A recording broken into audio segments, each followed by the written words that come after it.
رات کا کھانا تیار کر کے میں فارغ ہوئی تو باورچی خانے سے نکلتے ہوئے میری نظر دیوار پر لگی گھڑی پر پڑی۔ اف، اتنی دیر ہو گئی! میں نے جلدی سے سامنے صوفے پر پڑی چادر اٹھا کر اوڑھی اور گھر کی چابی پرس میں ڈال کر گھر سے نکل گئی۔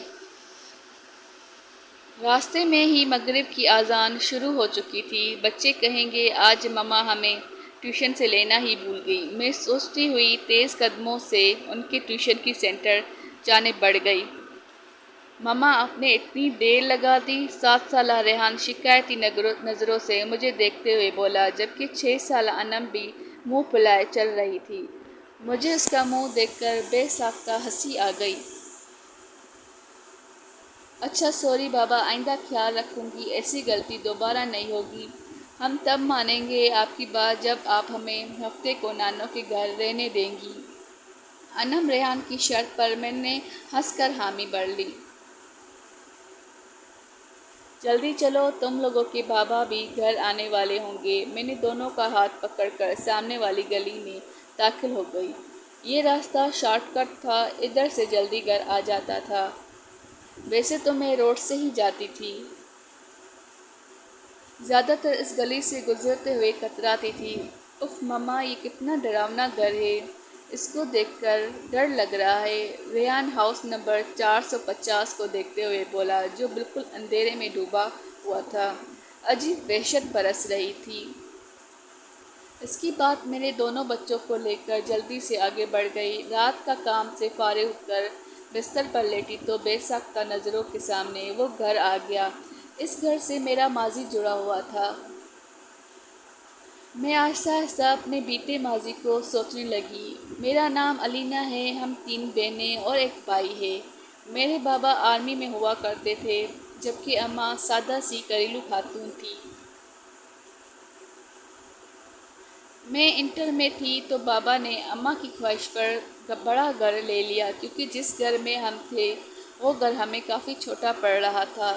جس دن بابا نے نیا گھر لیا، ہم سب بہنیں بھائی بہن بہت خوش ہوئے۔ وہ 2 منزلہ یہ بنگلہ نہایت خوبصورت تھا۔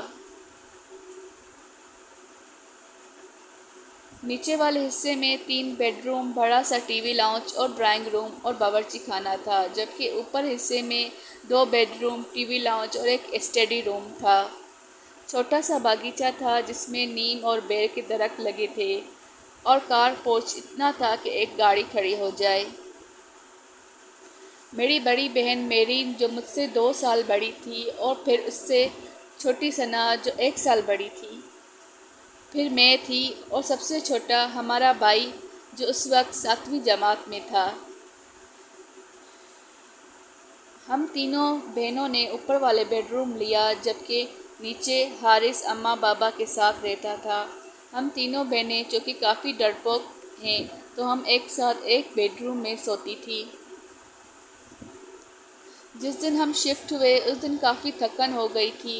رات گئے تک سامان وغیرہ سمیٹ کر فارغ ہوئے۔ باقی کا کام اب کل کر لینا، اب جاؤ تم لوگ بھی سو جاؤ۔ کھانے سے فارغ ہوئے تو امی بولی، تو ہم تینوں بہنیں اوپر آ کر لیٹ گئیں۔ تھکن اس قدر تھی کہ لیٹتے ہی نیند آ گئی۔ ابھی سوئے زیادہ دیر نہیں ہوئی کہ مجھے نیند میں ایسا لگا کہ کوئی باہر کا دروازہ بجا رہا ہے۔ میں نے اٹھ کر دروازہ کھولا تو سامنے کالی بلی کھڑی مجھے گھور رہی تھی۔ اس کو دیکھ کر میری بے ساختہ چیخ نکل گئی۔ میری چیخ پر میری بہن گھبرا کر اٹھ گئی۔ کیا ہو گیا، سب خیر تو ہے؟ میرین نے میرے پاس آ کر پوچھا۔ تم بلی سے ڈر گئی؟ اس نے حیرت سے بلی کو دیکھتے ہوئے کہا، اور میں شرمندہ ہو کر واپس بستر پر آ کر لیٹ گئی۔ ہفتے کی رات ہم تینوں بہنیں رات دیر تک جاگ کر باتیں کرتی رہیں۔ یہی کوئی رات کے 2 بجے ہوں گے۔ ہمیں ایسا لگا کہ باہر ٹی وی لاؤنج سے باتوں کی آواز آ رہی ہے۔ اس وقت کون ہو سکتا ہے؟ ہم بولتے ہوئے کمرے کا دروازہ کھول کر جیسے ہی باہر آئے تو ایسا معلوم ہوا جیسے یہ باتوں کی آواز باورچی خانے سے آ رہی تھی۔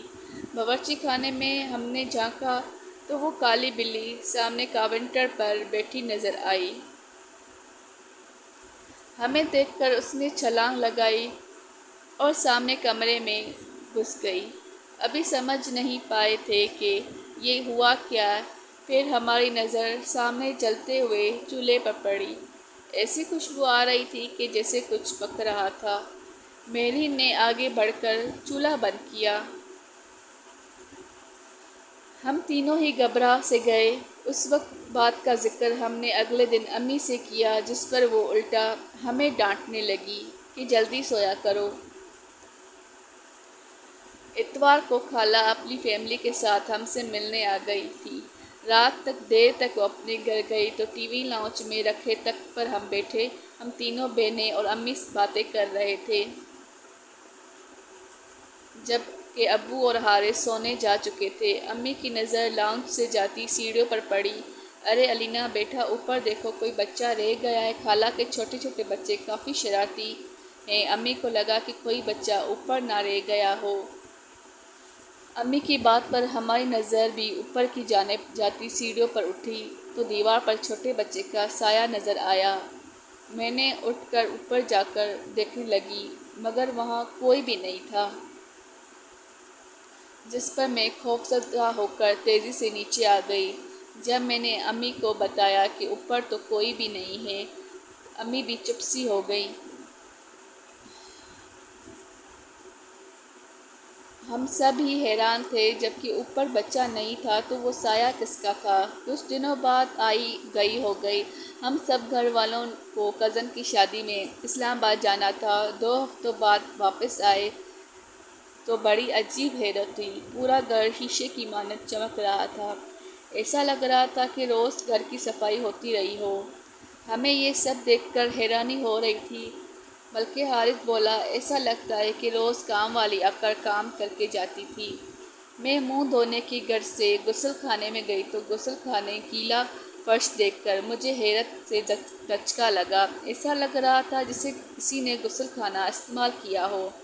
پھر تو یہ معمول بن گیا، گھر کے افراد گھر میں باہر ہوتے تو غسل خانہ بھی استعمال ہوتا اور باورچی خانے میں بھی رات گئے کھٹر پٹر کی آوازیں آتی۔ ہم لوگوں کو کالی بلی مستقل گھر میں گھومتی ہوئی نظر آتی۔ ہم لوگ اب آہستہ آہستہ ان باتوں سے جیسے عادی ہوتے جا رہے تھے، جب وہ ہولناک واقعہ رونما ہوا، جس کے بعد ہم نے فوراً گھر چھوڑ دیا۔ رات کے کسی پہر امی کی آنکھ کھلی تو انہیں محسوس ہوا کہ چھت پر کوئی ہے۔ وہ سمجھی ہم بہنیں سونے کے بجائے گپوں میں مصروف ہیں۔ وہ دبے پاؤں چھت پر آئیں۔ وہاں گول دائرے میں 10-12 عجیب شکل والوں کو بیٹھے دیکھا۔ وہ منظر اتنا خوفناک تھا کہ امی بے ہوش ہو گئیں۔ فجر کی نماز کے لیے جب ابو اٹھے اور امی کو کمرے میں نہ پا کر لاؤنج میں آئے تو انہیں سیڑھیوں پر امی اوندھے منہ پر پڑی نظر آئیں۔ ہوش میں آنے پر جب امی نے رات والا منظر بتایا تو ابو نے فوراً فیصلہ کر لیا کہ یہ گھر چھوڑ کر دینا مناسب ہے، اس سے پہلے کوئی بڑا نقصان ہوتا۔